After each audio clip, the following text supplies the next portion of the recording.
I'm on an incredible mission to redefine the North Star from financial success to a happiness conversation. Yes. I really believe it can be achieved.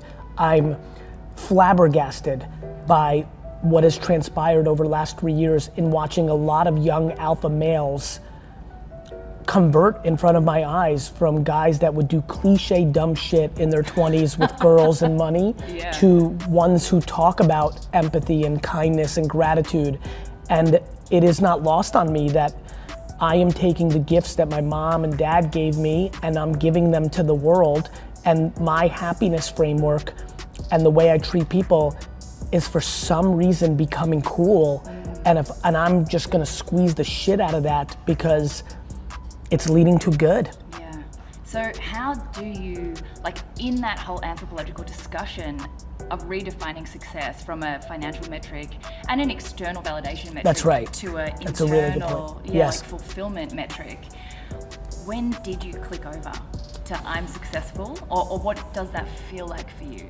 And imparting to you, you've got That's a two good beautiful question. children, and they, I'm sure, have had their own lemonade stands. What is the metric of success or feeling or definition that you want to impart to them? Well, it's for them not to feel like they have to lemonade stand, so like she has no interest in, I'm always like, let's sell slime or this and that. She's like, no. I'm like, great, awesome, you do you. Yeah. Showing a little bit of an ability to flip cards, so that's exciting for me, as you can imagine, but I want them to love their game as much as I love mine, and whether that is being a professor in a college, which would be really ironic and funny, or a sculptor in Egypt, like or a stay-at-home dad. For me, as long as they're on fire the way I am, then I've achieved my goal for them. And to be honest, I don't even that sentence was funny to me. I don't even want to impose a single thing other than, making sure they're good human beings. That matters to me, and make sure they're not entitled. I have to be very careful of that given the financial circumstances they're growing up in. That's really it. That's it. As far as like when it clicked for me, it clicked in a couple different ways. I remember the first day, literally, God, I'm getting really interesting goosebumps, like different kinds, like inside, not outside. I haven't talked about this day, I got a little emotional just now. The first day of my career, that first day that I was like, I'm done with college. I will never have to go to fucking school again.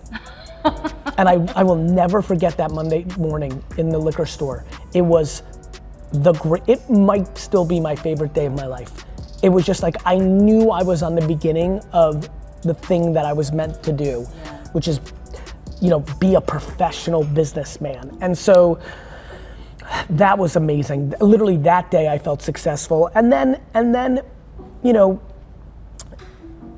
honestly, all the accolades, like building up the business, making the smart investments in Facebook, Twitter, all that stuff, Tumblr, Vayner, becoming Garyvee, quote unquote, writing those books and speeches, and the millions of followers. I don't see things like in that way. I'm aware, like when I did Planet of the Apps with Gwyneth Paltrow, will.i.am, and Jessica Alba, I was aware on Apple's platform, I was aware like, oh, this is cool, like this is another level up for me in positioning to them. But you said something so incredibly profound.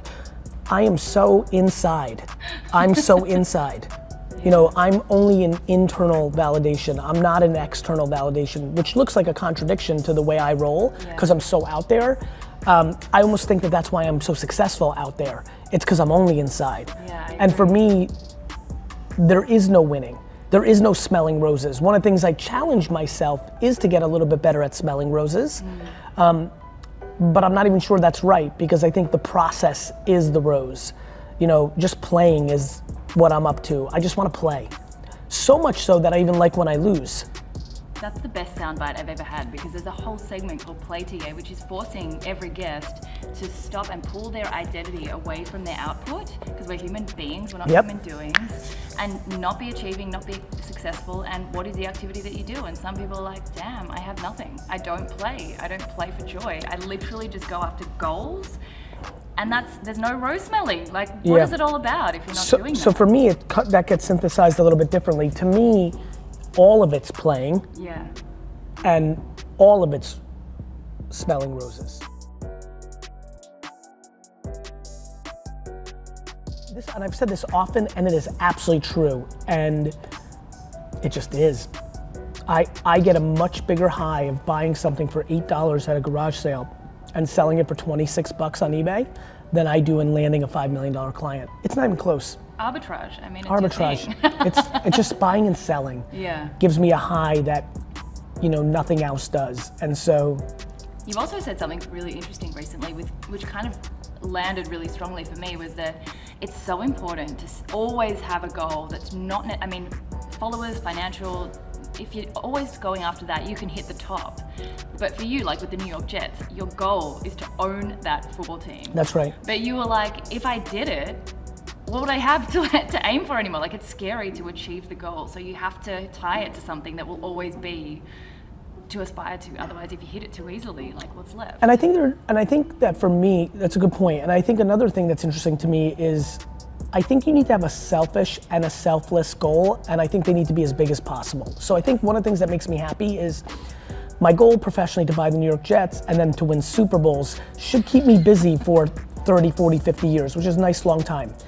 My goal to be the most giving entrepreneur of all time is something that will take me my whole life. Yeah. And it's extremely selfless. Like, I am extremely proud and quite conscious, not just subconscious now at this point, that I am going to impact a lot of people. And it feels really good. Admiration is a lot more exciting than a couple extra zeros in your bank account. And so, yeah. And that's why I love this platform so much, because when you can show the human side of people, everyone is just a person, that you being just a person but using the incredible impact you have for the positive benefit of people out there in society, it's so exciting. Like, you have made me so excited for humanity. I agree. I think a lot of people are confused right now and they see the negatives in social and digital, and they're seeing people scale hate. What they don't understand is it scales everything. Yeah. And it's on us. If you're so happy, then start putting happy into the universe. Yeah. Right now, the people that are most unhappy are the ones who are loudest in their content on social. Nobody tweets, "Great job, Qantas, on the flight we just took." A machine just went in the air, landed safely. I had a nice coffee. I had Wi-Fi. I bought some sports cards. I don't land and tweet, "Qantas, great job on my flight today." But if it was a 3-hour delay and they were out of coffee, the amount of people that tweet, "Fuck you, Qantas," people are unbelievably interesting to me. The 98% that are happy are staying quiet. Talk about it, yeah. And the 2% that are miserable are loud, and it confuses the other 98%. And I don't want to do that. Right? I think you can use I'm a complainer on Twitter, but I also made sure recently, when we opened a restaurant, everyone wanted to complain, especially plant-based. So now we're really conscious of always do the good news. And that's the thing I tell a lot of my friends. I'm like, don't wait for you to be on the other side of it. Right. Like, recognize what we're doing. And so for me, I'm putting it, when I think this morning on the way to the shower, I tweeted a blue heart. That was it. And that's just nice. And the internet went wild. I mean, I don't know if they went wild, but I think one human seeing that maybe just thought, that's nice. Yeah. Like to me, we need to start doing that. We need to make, maybe this is the podcast, this is the moment. Let's make a call to arms. If you're in a good mood, fucking share it.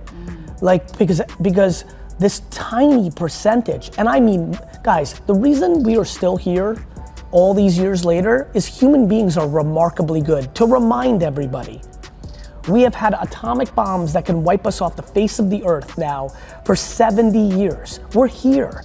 We've had genocides, holocausts, we've had the Black Plague, we've had world wars. We're here. And everybody is unstoppable, and everybody's dwelling right now on a rise of nationalism and hate, which is terrible.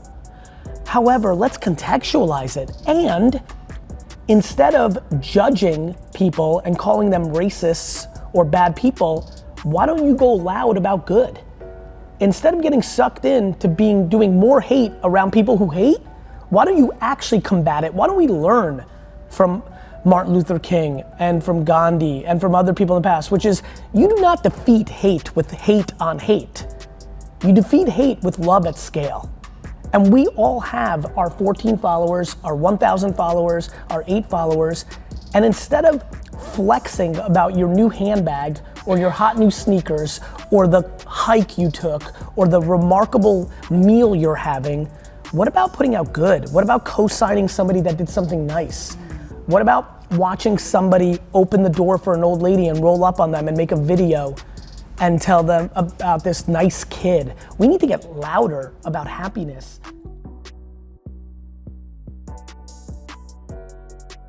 The most down to earth thing about me is my parents and my circumstance created a framework where I'm unable to hear the cheering. You know, and so I think one of the reasons I deal well with negative feedback is because of the way I deal with positive feedback. I think the reason so many people struggle with trolls or negative comments or judgment is because they also overvalue compliments. Yes. So for me, I think it's that I have both of my index fingers in my ears. What I mean by that is I just don't hear either. And so for me, humility is the thing I'm most attracted to within myself and in others. And so, yeah, just being uncomfortable with the question, I think, is the most down to earth thing about me. Yeah, well, I love that so much. I think of all the content, I mean, what I try to do with each guest is research everything I can about them. There's too much content on the internet too about everything. Yes. But your humility and even calling, you know, the latest wine company empathy. Yes. That alone is something that shines through so strongly that you have, you know, come from what you call typical immigrant upbringing, and I love that it stuck with you the whole time. Yeah, me too, me too. I think one of the things I most struggle with, you know, I think fame and money and awareness exposes people. Yeah. I don't think it really changes people. Yeah. And I think it really is sad to me to watch contemporaries or friends or acquaintances when they do hit a little bit more awareness or more money, that there is an evolution in their personality. And I think that I don't think that's a change. I think that's who they actually were the whole time. Yeah. So yeah, I'm very grateful that I don't have that DNA trait that makes me think I'm somebody just because I may have some financial or large following success. Yeah. Well, what also is in your DNA is this entrepreneurial trait and this incredible ability to be ahead of the curve and to have this intuition that lets you see what other people don't in what the next 5-10 years are going to look like. Yes. So in terms of your way to yay, that's pretty much the story of how you got to a life that makes you yay. Take us back to the very beginning, because I think anyone who's looking to you for guidance of how to find what lights you up, and our lives, we're expected to have so many different careers in our lifetime now, it's so overwhelming. Take us back to young Gary, like born in the Soviet Union. Born in the Soviet Union, moved to Queens for a couple years, then moved to New Jersey, very close to his mom. Dad's working every minute, doesn't really have him in his life the first 15 years because he just works so hard, 14 years.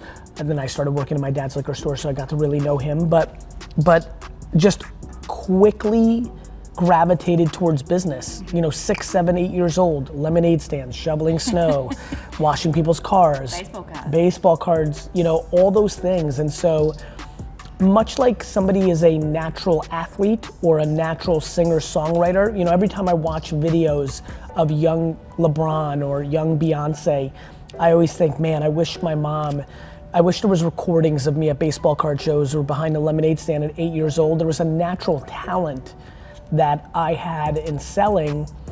And so, yes, you know, it's so interesting to be in the prime of my life during the rise of entrepreneurship. You know, it's on a pedestal, it's cool now.